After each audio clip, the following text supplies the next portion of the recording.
வணக்கம் நண்பர்களே. தர்மமும் பக்தியும் துன்பத்தில் இருந்து எப்படி காப்பாற்றும்? பகவான் கிருஷ்ணரின் விளக்கம் எவ்வாறு? மகாபாரத காலத்தில் மயூரத்வஜன் என்ற மன்னன் ரத்தினபுரி என்ற பகுதியை ஆண்டு வந்தான். அவன் பரம வைஷ்ணவன். தர்மத்தை தொடர்ந்து செய்வதற்கே புத்தரன் தேவை என்பதை உணர்த்தும் விதமாக அவரது மகன் தாமிரத்வஜனும் தந்தையைப் போலவே வீரமும் பக்தியும் கொண்டவன். அந்த சமயத்தில் யுதிஷ்டிரர் அஸ்வமேத யாகம் செய்தார். உலகிலுள்ள எல்லா நாடுகளையும் தன் வசம் கொண்டு வருவதே இந்த யாகத்தின் நோக்கம். இதற்காக ஒரு குதிரையை நாடுதோறும் அனுப்புவர். அந்த நாட்டு மன்னன் இவர்களின் தலைமையை ஏற்க விரும்பாவிட்டதால் யார் குதிரைக்கு பாதுகாவலாக செல்கின்றாரோ அவரை எதிர்த்து போரிட்டு குதிரையை கைப்பற்ற வேண்டும். அப்படி அனுப்பப்பட்ட தாமிரத்வஜனின் குதிரையை நிறுத்தி தன் கட்டுப்பாட்டில் வைத்தான் தாமிரத்வஜன். அதனால் குதிரைக்கு பாதுகாவலாக வந்த அர்ஜுனன் மயூரத்வஜனை எதிர்த்து போரிடப் போவதாக புறப்பட்டான். அப்போது அவனை தடுத்து நிறுத்திய பகவான் கிருஷ்ணர் மயூரத்வஜனது பெருமையையும் அவனது ஆழ்ந்த இறைவன் மீதான பக்தி மற்றும் அவனது தர்ம செயல்களையும் போற்றி புகழ்ந்தார். அப்பேற்பட்ட பரம பக்தனான பரம தர்மவானான மன்னனை எதிர்த்து போரிட்டால் அந்த பக்தியும் தர்மமும் அவனை காக்கும். ஒரு சமயம் உனக்கு தோல்வி கூட நேரலாம் என்று எச்சரிக்கை செய்தார். கிருஷ்ணன் அப்படி அந்த மன்னனை தொடர்ந்து புகழ்வது அர்ஜுனனுக்கு பொறாமையையும் எரிச்சலையும் ஏற்படுத்தியது. என் அண்ணனை விட ஒரு சிறந்த தர்மவான் உண்டா? என்னை விட ஒரு சிறந்த வீரன் உண்டா? அப்படியானால் அதை நான் பார்த்துவிட வேண்டுமே என்று கிருஷ்ணனிடம் கிண்டலாக கூறினான். அர்ஜுனனின் ஆணவத்தை போக்க வேண்டும் என்று தீர்மானித்த பகவான் கிருஷ்ணர் தான் ஒரு பிராமணன் போலவும் அர்ஜுனன் தன் சிஷ்யனை போலவும் மாறுவேடம் பூண்டு மயூரத்வஜன் அரண்மனையை அடைந்தார்கள். அரண்மனைக்கு வந்த அதிதிகளை கிருஷ்ண பக்தர்கள் என்றுணர்ந்து அவர்களை ஆனந்தமாக வரவேற்று அவர்கள் காலில் விழுந்து வணங்கி உபசரித்தான் மயூரத்வஜன். பின்னர் அவர்களை உணவு உண்ண வேண்டி நின்றான். கிருஷ்ணனோ உணவு உண்ண மறுத்தார். ஏன் என்று மன்னன் காரணம் கேட்டபோது அந்தண வேடத்திலிருந்த கிருஷ்ணர் அவனிடம், மன்னா, நான் இந்த சீடனுடனும் என் மகனுடனும் காட்டு வழியே வரும்போது என் மகன் ஒரு சிங்கத்திடம் அகப்பட்டு விட்டான். அதனிடம் என்னை எடுத்துக்கொள், என் மகனை விட்டுவிடு என்று வேண்டியும் அந்த சிங்கம் மறுத்துவிட்டது. என்ன செய்தால் என் மகனை விடுவாய் என்று கேட்டதற்கு, எந்த மனிதனாவது தன் முழு சம்மதத்துடன் தன் மனைவி ஒரு புறமும் மகன் ஒரு புறமும் நிற்க தன்னை இரண்டாக அறுத்து அதில் வலப்பாகத்தை எனக்கு கொடுத்தால் உன் மகனை விட்டு விடுகிறேன் என்றது என்றார். இப்படி ஒரு விபரீதமான விஷயத்துக்கு யார் சம்மதிப்பார்கள்?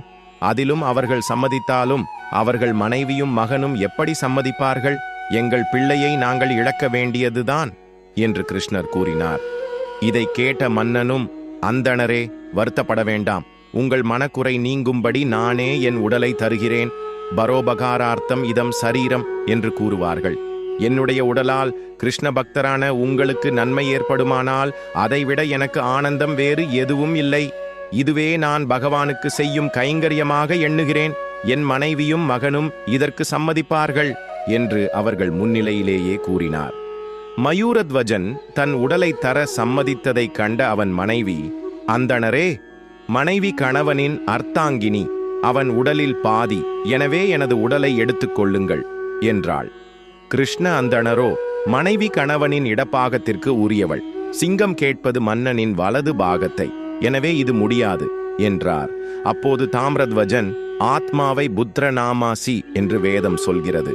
மகன் தந்தைக்கு சமமானவன், என் உடலை எடுத்துக்கொள்ளுங்கள் என வேண்டினான். அந்தண கிருஷ்ணனோ முகத்தை கடுமையாக வைத்துக்கொண்டு அதற்கும் மறுத்துவிட்டார். அர்ஜுனன் நடப்பதையெல்லாம் கடும் திகைப்புடன் பார்த்து கொண்டிருந்தான். இறுதியாக தன் மனைவியையும் மகனையும் சமாதானப்படுத்திய மயூரத்வஜன் பகவான் கிருஷ்ணரின் திருநாமத்தை சொல்லியபடி கைகூப்பி தியானித்து அமர்ந்தான். மன்னனின் உடலை அவன் மனைவியும் மகனுமே மேலிருந்து கீழாக அறுத்தனர். தலை பாதி அறுபட்டதும் மன்னனின் இடது கண்ணிலிருந்து கண்ணீர் வந்தது. கண்ணனின் மனது கல் மனது என்று எல்லோரும் சொல்வது தெரிந்ததுதானே. பக்தர்களை கடைசி நிமிடம் வரை சோதித்து பார்ப்பது அவன் வழக்கம். எனவே மன்னனின் இடது கண்ணில் வரும் கண்ணீரை சுட்டிக்காட்டி, உனக்கு முழுமையாக இஷ்டமில்லை போலிருக்கிறது. ஏதோ ஒரு வேகத்தில் சொல்லிவிட்டு இப்போது வருந்துகிறாய். அப்படி இஷ்டமில்லாமல் வருத்தத்துடன் தரும் உன் உடல் பாகம் வேண்டாம். நாங்கள் கிளம்புகிறோம் என்றார். அப்போது மன்னன், சுவாமி, இஷ்டமில்லாததால் கண்ணில் கண்ணீர் வரவில்லை. அதற்கு வலியும் காரணமில்லை. எனது வலது புறம் உங்களுக்கு பயன்படுகிறது, ஆனால் இடது புறத்தால் உங்களுக்கு பயனில்லாமல் போய்விட்டதே. உங்களுக்கு உதவி செய்ய முடியவில்லையே என்று இந்த உடலின் இடப்பாகம் மட்டுமே வருந்துகிறது. அது வெறும் நெருப்புக்குத்தான் போகும். வலதுபுறம் செய்த புண்ணியத்தை இடதுபுறம் செய்யவில்லை என்றான். இதை கேட்ட பின்பு அர்ஜுனனின் உள்ளம் உருகிவிட்டது. இப்பேற்பட்ட மன்னனை நாம் எதிரியாக நினைத்தோமே என்று எண்ணி பதறினான் அர்ஜுனன். போதும் கிருஷ்ணா இந்த விளையாட்டு. இனிமேலும் இந்த உத்தம பக்தனையும் அவன் குடும்பத்தையும் சோதிக்காதே என்று மன்றாடி கேட்டுக்கொண்டார். அவன் கூறியதை கேட்ட பகவான் மகிழ்ந்தார். தர்ம ரூபமான மயூரத்வஜன் முன்னே சங்கு சக்கரம் தாங்கி தன் ஸ்வயம் பிரகாச ரூபத்தில் காட்சி தந்தார். அவனது உடலை தொட்டார். அறுபட்ட உடல் சேர்ந்தது. மன்னனும் அவன் குடும்பத்தினரும் கண்ணீர் மல்க கிருஷ்ணனை வணங்கி நின்றார்கள். பகவானும், மயூரத்வஜா, உன் பக்தியின் சிறப்பையும் உன் குடும்பத்தின் தர்மத்தையும் இந்த உலகத்திற்கு எடுத்துக்காட்டத்தான் இவ்வளவு கடினமான ஒரு நாடகத்தை நான் நடத்தினேன். பார்ப்பவர்கள் என்னை கடின மனது உடையவன் என்று கருதினாலும் என்னை தூஷித்தாலும் பரவாயில்லை. முடிவில் உன் தர்மத்தின் சிறப்பை உலகத்திற்கு எடுத்துக்காட்டி உன்னை வைரமாக ஜொலிக்க செய்ய வேண்டும் என்பதே என் நோக்கம். என்றென்றும் உங்கள் அனைவர் மனதிலும் என் உருவம் நிலைத்திருக்கும். என்மேல் பக்தி பூண்டு வாழ்வாங்கு வாழ்ந்து முடிவில் நீங்கள் மூவரும் மோட்சத்தை அடைவீர்கள் என்று அருளினார். பக்திக்கு பகவானும் வசப்பட்டவன் அல்லவா? இது போன்ற தர்ம சிந்தனையும் பக்தியும் நமக்கும் வர இறைவனை பிரார்த்திப்போம். ஸ்ரீ கிருஷ்ணா, உன் திருவடிகளே சரணம்.